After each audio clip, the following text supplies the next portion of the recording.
I still have a dream. It is a dream deeply rooted in the American dream. I have a dream that one day this nation will rise up, live out the true meaning of its creed. We hold these truths to be self-evident that all men are created equal. August 28th, 1963, marked a turning point in America's long struggle for civil rights. On that day, hundreds of thousands turned out in the nation's capital for the March on Washington for Jobs and Freedom. Standing on the steps of the Lincoln Memorial, the Reverend Dr. Martin Luther King Jr. delivered his historic I Have a Dream speech, widely credited with helping to pass the Civil Rights Act a year later and the Voting Rights Act in 1965. 50 years later, President Barack Obama commemorated the event with tens of thousands of Americans of all backgrounds and color on the Washington Mall. For those who could not make it to Washington, events were held throughout the city of Gainesville. The day's events began at 3 p.m. with Gainesville area churches tolling their bells to let freedom ring. Joining with a number of other churches in the Gainesville area and churches all across the country, we rang our bells beginning at 3 o'clock in remembrance of the March on Washington in 1963 and Dr. King's speech. We also use this day to remember Emmett Till.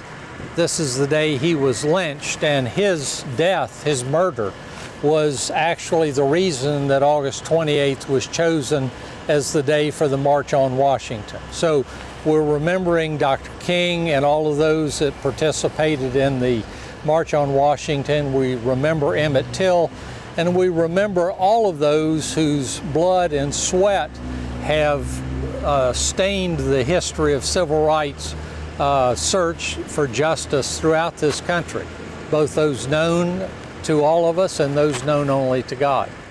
Later that evening, a commemorative program was held at City Hall's Martin Luther King Jr. Memorial Garden, featuring many of the area's civic leaders.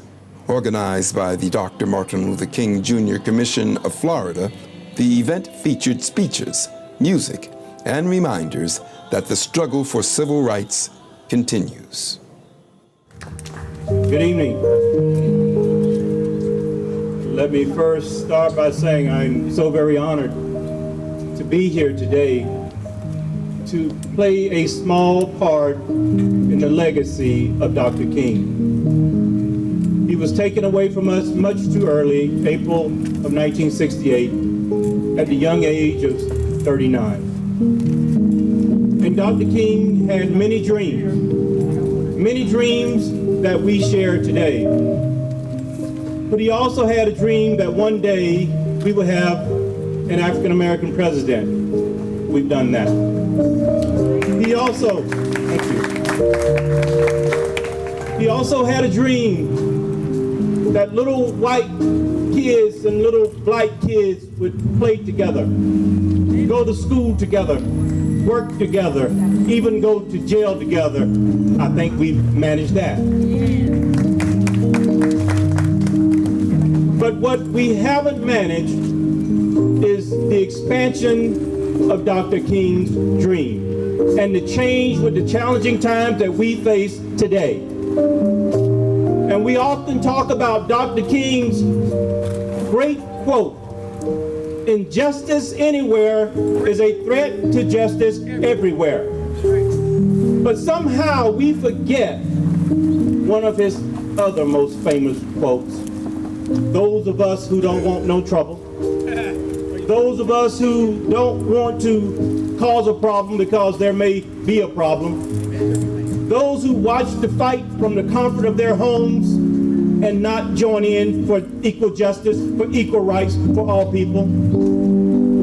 He quoted, "It is not the striding clamor of the bad people, but the appalling silence of the good. Where are you today?"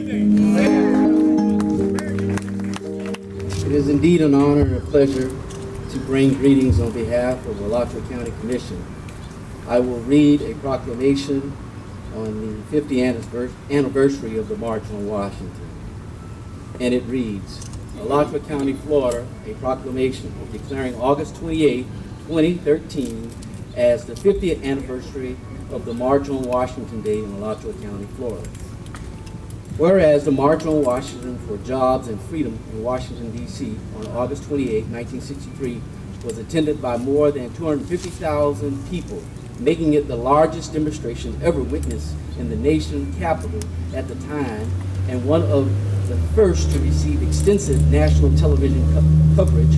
And whereas March on Washington presented a coalition of civil rights organizations and labor unions led by the AFL-CIO Vice President A. Philip Randolph, and occurred during a time of great upheaval for the nation. We peaceful protesters, including the Reverend Martin Luther King Jr., were assaulted by police in Birmingham, Alabama, who used attack dogs, nightsticks, and high-powered fire hoses on participants. And whereas the march was as much about a fight for rights, dignity, and respect of all workers, as much as it was the struggle for the fair and equal treatment of all citizens, regardless of race, ethnicity, color, gender, or religious belief. And whereas Alachua County, the nation, the world benefited from the march and teachings of Dr. King, who advocated nonviolent methods of social change in the struggle for freedom, equality, and justice. And whereas Dr. King devoted his life to the struggles for dignity and full citizenship rights for the poor and racially oppressed. And whereas Dr. King's quest cost him his life in Memphis, Tennessee on April 4, 1968, and whereas Alachua County honors Dr. King's work by holding several community events, including a commemorative march during the King Celebration event, and whereas the Martin Luther King Jr. Commission of Florida, Incorporated, and the community will host a commemorative program in honoring of the historic 50th anniversary of the March on Washington, D.C. of August 28, 2013, and invite all citizens to participate in this historical event. Now, therefore, through the authority vested in me by the Board of County Commissioners of Alachua County, Florida, I do hereby proclaim August 28, 2013 as the 50th anniversary of the March on Washington Day in Alachua County. Duly proclaimed this 27th day of August, A.D. 2013, the Board of County Commissioners of Alachua County, Florida, Mike Byerly, Chair, and attested by J.K. Irby, the Clerk. And thank you. One, I'm very honored to have been invited to participate in this event. I thank the Commission very much for that. It's an opportunity to take note of a truly historical event made possible by the collective action of many people who had experienced incredible oppression that people of my generation and some of the younger faces I see here really have a difficult time even fathoming how truly unjust it was. And though that obviously makes the point that there has been great progress, it also makes note of the fact that much progress still needs to be made. We're obviously honoring a speech that will endure for as long as this great republic endures, delivered by a man who is a giant among men in the cause for justice. And I just will leave you with sort of my thoughts on, I think, why such a powerful speech resonates today just as it did then. And it had to do with the fact that the Dr. Reverend Martin Luther King Jr., he really appealed to what I think is the fundamental American instinct of fairness. We haven't always practiced it. We haven't always been doing what's right. And certainly there's always room for improvement. But what has distinguished our country among all others is that we hold to the principle of equality and freedom, and that is always the guiding star on which we can pursue. And Dr. King really appealed to our common values. He appealed to God-given rights. He made note of the Declaration and the Constitution of the United States as foundations on which we can all find common ground. And most importantly, he called on America to honor its promise. Because a promise is not just a duty, a promise is about honor. And whether that is the internal fortitude we all have as individuals to be honorable in how we conduct ourselves and in how we treat one another. To me, that is the lasting legacy. So I truly believe that when the great story of America's civilization is written, hopefully a long time from now, they will note that the Dr. Reverend Martin Luther King Jr. was a founding father every bit as much as George Washington and Thomas Jefferson and the others that we note in the history books. He belongs in that pantheon shoulder to shoulder with the giants because he truly has moved our civilization forward. Thank you very much. 50 years ago, Dr. Martin Luther King stood on the steps of the Lincoln Memorial and told hundreds of thousands of civil rights activists, "I have a dream." His words were a call to action, to the fight for freedom, for equality, and for the rule of the law.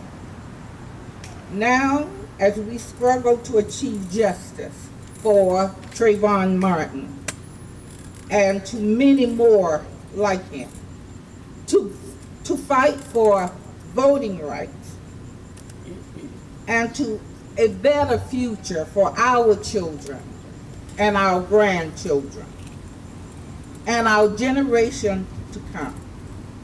We cannot and we will not ignore this call.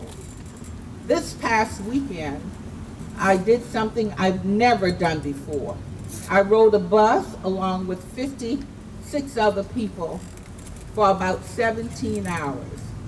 And I just had to be a part of Saturday. Had I known today was going to be just as good, I probably would have waited until today. But it was an awesome feeling just standing there, and tears came from my eyes as I imagined Dr. King standing there where Lincoln, the Lincoln Memorial, the president that signed the Emancipation Proclamation in 1863. I just imagined him being there. Although there were other speakers, my mind was focused on Dr. King and the dream that he talked about. Here we are 50 years later.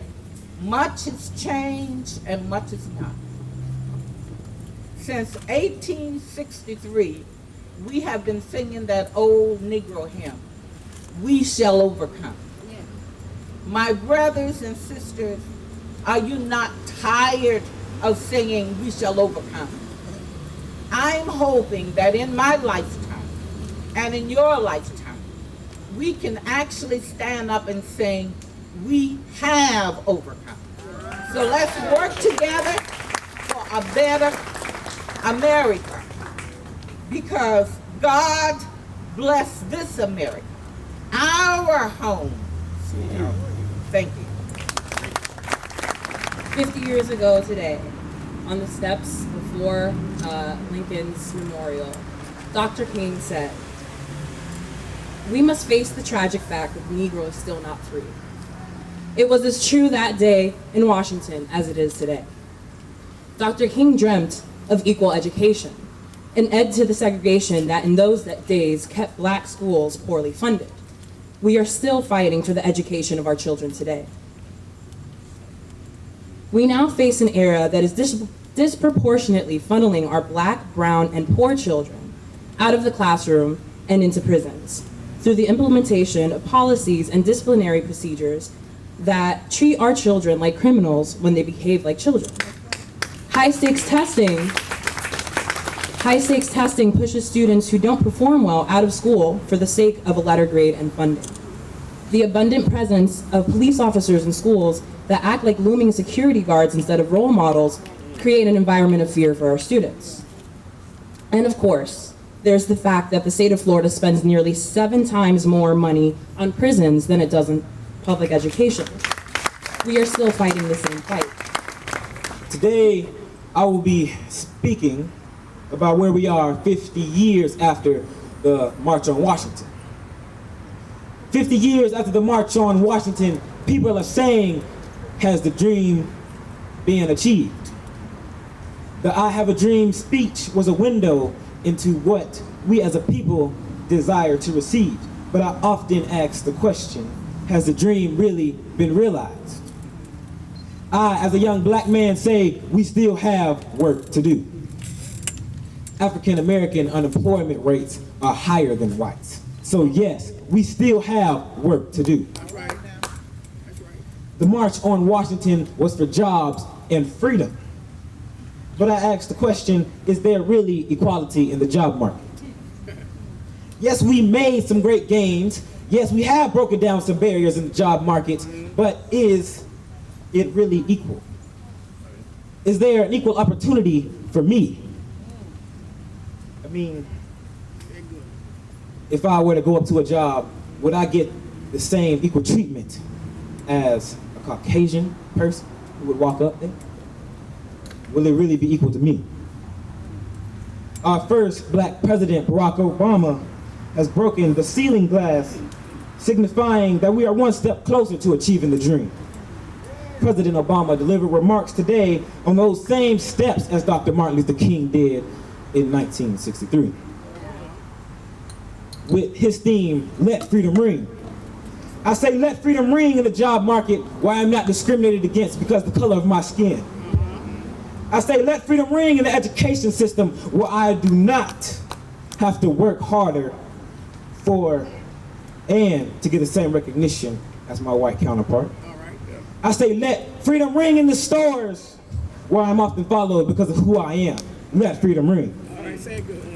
But let us not forget that we have some maintenance to do on ourselves. That's right. When we finally get the job we want, we have to show up on time and be prepared to work. We still have some maintenance to do on the way we wear our clothes. It's okay to wear a hoodie, but there is something wrong with the way we wear our pants sagging below our waist. I say have some dignity about yourself, young person. Pull on a belt, pull up your pants, and have some R-E-S-P-E-C-T. Respect for yourself, so you can hold your head up high. I am happy to join with you today in what will go down in history as the greatest demonstration for freedom in the history of our nation. 50 years ago, a great American whose symbolic shadow we stand today signed the Emancipation Proclamation. This momentous decree came as a great beacon of light of hope to millions of Negro slaves who had been seared in the flames of withering injustice. It came as a joyous daybreak to end the long night of their captivity. But 100 years later, the Negro still is not free. 100 years later, the life of the Negro is still sadly crippled by the manacles of segregation and the chains of discrimination. 100 years later, the Negro lives on a lonely island of poverty in the midst of a vast ocean of material prosperity. 100 years later, the Negro still is languishing in the corners of American society and finds himself an exile in his own land. So, we have come here today to dramatize a shameful condition. In a sense, we've come to our nation's capital to cash a check.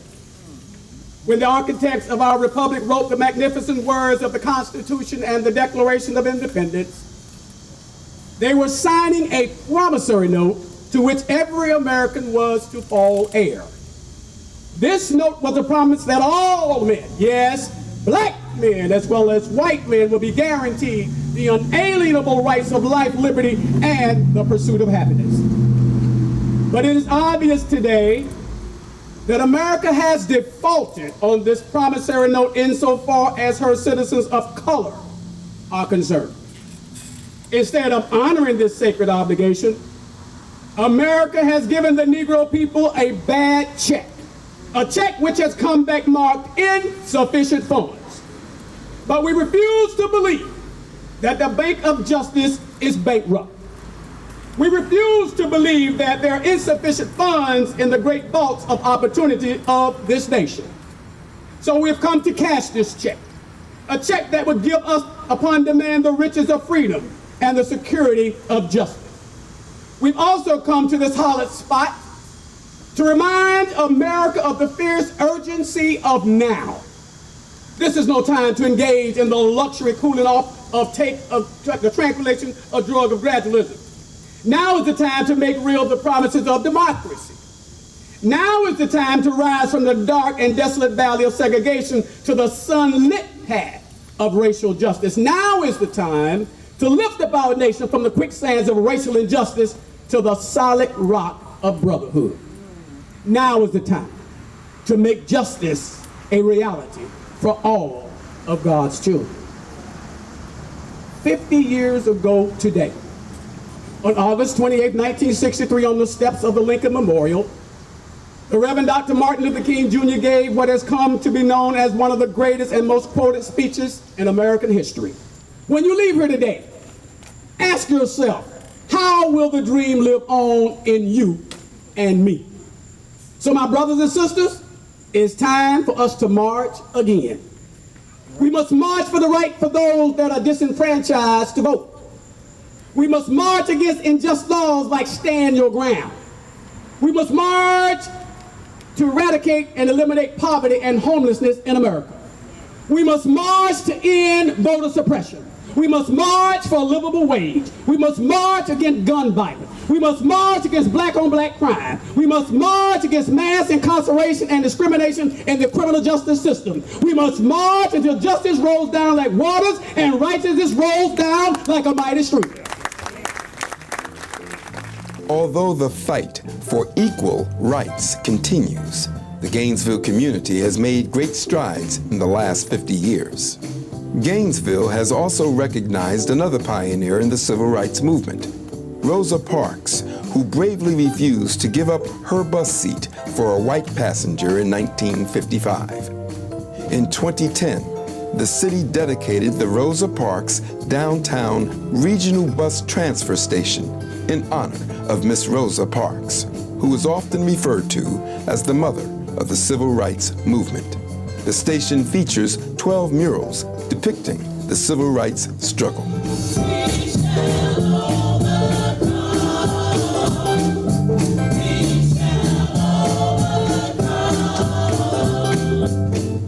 This event serves as a reminder that more work remains for everyone to do to ensure that Dr. King's dream becomes reality.